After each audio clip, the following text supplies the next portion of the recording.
So in this lesson I'm going to look at how to use the cosine rule to calculate an angle. You've already seen how to use the cosine rule to work out the length of a side, and it's given in this sort of format with a big long expression starting with the a squared, which represents one of the sides. However, that formula can be rearranged and it can look like this, and you will see that it appears on the formula list in National 5. You get both of these formulae. You get the a squared equals and you also get the cos a equals. Now when it's in this format here, cos a equals, you'll notice on this right hand side the b, c and a are all mentioned, and that is basically all the three sides. So in order to use this formula, substituting into this, you are going to need to know all three sides. Obviously the formula can be adapted if it's not angle A you're trying to find and it's a different angle. So notice in the expression that if it was in fact angle A that you were trying to find, then the side A, which is opposite that, is the one that's subtracted, and the other terms that are in the expression are your other two sides. So that if you were trying to find angle B instead of angle A, then your expression would look like this: cos B equals, and it would be your a squared plus c squared minus, there's the b appearing at the end, and likewise if it was c, right, that's where it would be. So your formula can be adapted to find any angle. Now this is in your notes page, so you might want to copy this down. And this first one, you don't have any letters marked onto the diagram, and as I've said before, I would always put some letters onto it.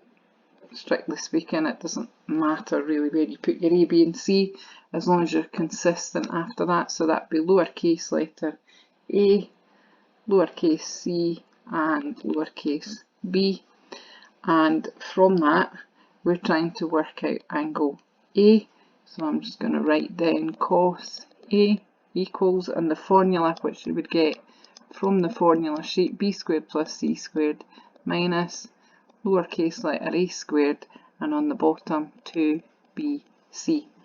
So that means I can work out the value for the cosine of angle A by filling in my numbers. So my b squared, that's going to be 20 squared plus 18 squared, and it matters that you get the right one subtracted, so it'd be 26 squared all over your 2 times 20 times 18. When you've done that, do that on the calculator. That will give you a value. Use your fraction key, use your squared key to do all of that. That will bring up a value of 0.06. It's probably got a dot above it. If you press the SD button again, it'll show you, it goes on and on forever. Now remember that this is an angle we're trying to find, and when we're trying to find an angle, that means that we're going to have to do cos to the minus 1 of this value. And again, so that we don't have to round several times, with this value here in your display, if you just press the shift button, then the cos, and then the ANS button, assuming that you've left the value in the calculator, that saves you typing all of that in again, and it should bring you up an angle of 86.1774, whole load of other digits.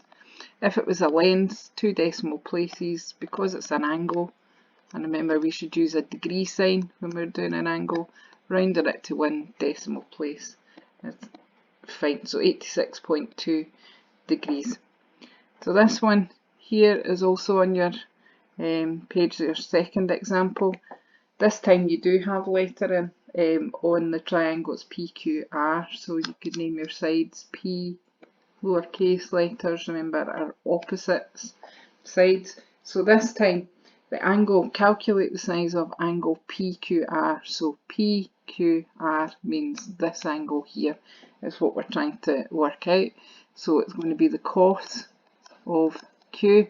So my formula for this is going to involve me having the other two sides, so p squared plus r squared minus, and it's going to be the q squared, the one that matches your angle, all over 2pr. And that's me adapting the formula to work for these numbers. So we're going to have cos q will therefore be equal to 15 squared plus 12 squared minus 10 squared all over 2 times 15 times 12. You do all of that in the calculator, so you get cos q would therefore be equal to 0.7472 whole load of other digits. And remember, this is the angle we're trying to find, so what we write is q equals cos to the minus 1 of 0.7472 and all those other digits. And remember, that's about pressing Shift, Cos, and then the ANS button, and that will bring you up the value 41.6496, all of the other digits, and we would round that to one decimal place, 41.6 degrees. Now, this is an extra example I'm going to look at with you, and you might want to copy this down. Sometimes it doesn't give you the name of the angle that it wants to find. It might just say calculate the size of the largest angle or calculate the size of the smallest angle. And it's important to know that with trigonometry, your angles inside your triangle are connected to the lengths of the side, and your largest angle is always across from the largest side. If it was the smallest angle they were asking you to find, it would be across from the smallest side. So here, asking you to calculate the largest angle in this triangle means that it would be this one. And you don't just, it's not just about trying to guess from the triangle, it is about knowledge and knowing that. So basically, we're going to be working out angle n. So that would mean the formula we would be using would be cos n equals, and we would want to name your side. So there's side k, this is lowercase n and lowercase m.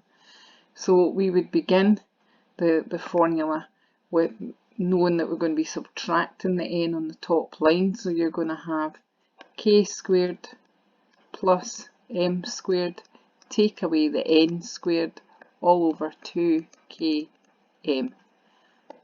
So filling in what you know, that would mean that we're doing your k squared was 6.5 squared, plus your m squared was 7.3 squared, and then you're subtracting that 11.5 squared, the longest side, all over 2 times your 6.5 times 7.3.